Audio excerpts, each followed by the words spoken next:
Welcome back inside GoMarquette.com, everyone, for Week 6 of the Bond Shymansky Show. I'm Brian Henry, alongside, once again, the head coach of Marquette Women's Volleyball, head coach Bond Shymansky. And, Coach, no way to sugarcoat this weekend. You guys had a tough one, 2 tough losses to Pittsburgh and then to West Virginia, and as the second part of it. Talk about the weekend as a whole, the first time you guys have really kind of faced some adversity this year, coming away from a weekend where you're probably not too happy with it. Yeah, you know, for us, we don't want to leave any weekend losing, and you know, people ask, well, what positive things you take away from that? We got to find our own optimism. We have to find something positive this week because there's not a lot of good things to say about losing. We're going to win together as a team. We're going to lose together as a team. Our team needs to perform better. We need to prepare them better as a coaching staff, and we take responsibility for that. And so, you know, the Pittsburgh match was tough. They have a nice team. You know, anytime you go on the road in Big East, you just have to be so sharp, so competitive, so driven, because there's clearly nothing else out there for you. You got to do it on your own. And we got a good lead on Pittsburgh early in that match, and they came back and stole game 1 from us. And the bottom just dropped out on us a little bit emotionally and mentally. And as a young team, those are things that we're going to have to combat against, and we're going to need to have patience as a coaching staff with that. But we just have higher expectations for our team than that, and so we're going to hold them accountable to those expectations and continue to train harder and prepare better so that we can get out there and get victories in conference play.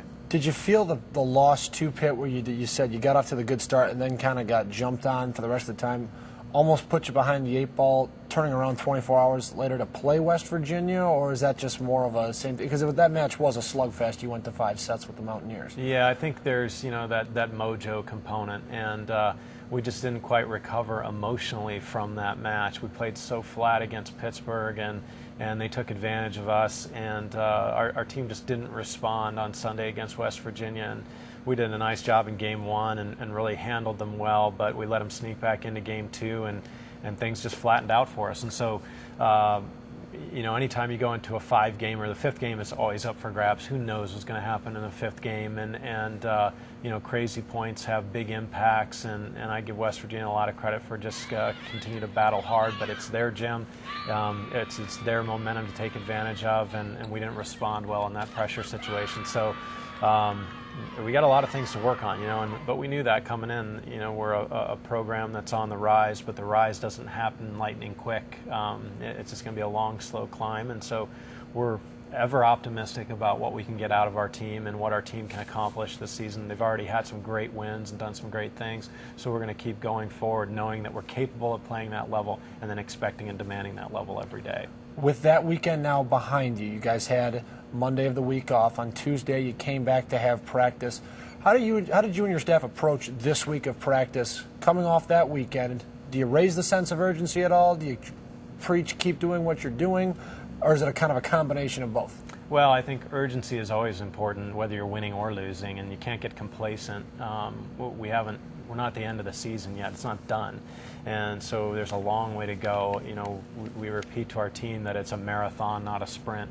And so we need to be kind of pacing it correctly and making sure that we're not letting little trip-ups early on in the marathon affect our overall desire to finish and finish strong. So, you know, our preparation this week is the same in terms of the routine, and the practice intensity certainly is increasing. You know, we're focusing on different things as a coaching staff. You have to be willing to troubleshoot. It's not just same old, same old. We had some things that just didn't function correctly this past weekend in competition, so we need to fix those things. So in the course of doing that, yeah, it's putting it on the players a little bit tougher and a little more aggressively, but they're responding to it. And I know that they're really excited about playing at home this weekend. We need to be at home. I think we were longing to be at home, and I'd almost forgotten that we just haven't been here very much. We've only had one home weekend for pre-conference tournaments. So that's a lot of, considering we played 16 matches so far in the season, we've only been at home for 3 different dates. That's a lot of road play. And so our team, I think, has responded well in that adversity. And now we need to come home and get a little Al McGuire center support and pull us through to some victories in Big East play. You mentioned adversity and obviously being able to handle that. One of your players this year is senior Haley Viola, has demonstrated that remarkably well throughout her entire career. I know obviously your first year here with her, but the ability to bounce from defensive specialist to libero to outside hitter in the spring season, now back libero to start the year, now back to defensive specialist. Just kind of talk about her play so far and how, as a senior, she's been so important to your team to have that leadership and that willingness to do whatever it takes to help the team win. Yeah, Haley's a great leader. She's a captain for the right reasons. As a senior, she's been and seen and done a lot of things from the Big East, so we're counting on her to continue to lead our young team and to get them prepared for those big obstacles that are coming during the course of Big East play. Haley's done a great job for us this year, and I think the exciting part is, even as a senior, she has shown that she's getting better and better through the course of the season so far. And so that's a great sign, I think, for us as a coaching staff, that we have old players that are getting better, not just young players that are getting better.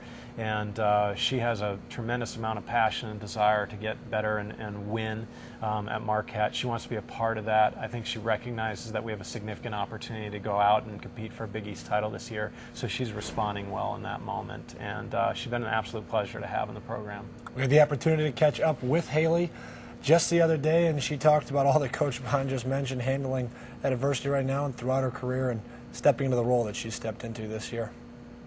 I think I've stepped into a huge leadership role, just getting used to demanding more out of my teammates and just always expecting a higher level of play, so never letting a practice get too dull or lack of focus. So I'm definitely considered to be one of the leaders on the court in order to keep people motivated. Yeah. I would say it's just made me more versatile, obviously, because I've had to play so many different positions, and I've had to sort of learn how to help my team out wherever I am or however often I'm on the court. So I think that I've definitely learned to go with the flow. A lot of it has definitely been coaching. During practice and all throughout preseason, a higher level was always expected of us. We were taught to never be satisfied. And I also think that just the team chemistry overall was so good that everything was just flowing, and when we were good, we were really good. Now, Coach, as you already mentioned, you are coming back home this weekend for the first time since September 13th when you guys took on Ohio State, Seton Hall, and Rutgers. The schools from Jersey will be here. What challenges are they going to present? Well, I think the biggest challenge they present for us right now is us. Marquette needs to get over the hangover from the losses this past weekend. We need to get focused on our winning ways again and what things have made us competitive so far this season. And that's going to be our primary focus, is taking care of the ball on our side of the net. Both teams right now are 1-1 in league play, so they obviously know how to win in conference, and I think both teams are on the rise. So it's a big challenge for us, but we intend to take advantage of the home court atmosphere and the Al McGuire Center just really rocking for us and supporting us through to a victory. Now, Sunday against Rutgers at 1 o'clock. Obviously Friday we want to see them here against Seton Hall, but especially on Sunday. It's going to be a fun day here at the Al McGuire Center. Dig Pink is going to be the theme. We're going to be raising money for breast cancer awareness. Fans can show up, $10 for a T-shirt. All the proceeds go directly to it. How'd you guys get organized into this year? Well, Dig Pink is a national. They're a national group that's raising funds and awareness for fighting breast cancer, and they've done a great job utilizing Division I volleyball as the platform. And my experience in the past working with this organization, we've been able to raise thousands of dollars for the cause just in the course of one match, and that's people stepping forward and donating 50 cents a dig or $1 a dig, something like that. On average, our team's going to have around 50 digs a match. So people can come out and donate a one-time donation. They can come buy a T-shirt for $10. And all the proceeds go to the cause. So for us, it's just a really significant way. The reality is that even within our program, at some point in these young women's lives, they're either going to have to deal with directly with breast cancer themselves or somebody in their family, and it's that prevalent. And so we want to make sure that we're recognizing that and that we have a heart for something like that out in our community. So we hope that people show up. It's a non-Packer Sunday, so we're really counting on people coming in here and packing the Al McGuire Center and helping us to victory. It'll be a fun weekend. We hopefully will see everyone here on Friday and Sunday as, again, the women return home for games against Seton Hall and Rutgers. That's going to do it for Week 6 of the Bond Shymansky Show. We'll see you next week on GoMarquette.com.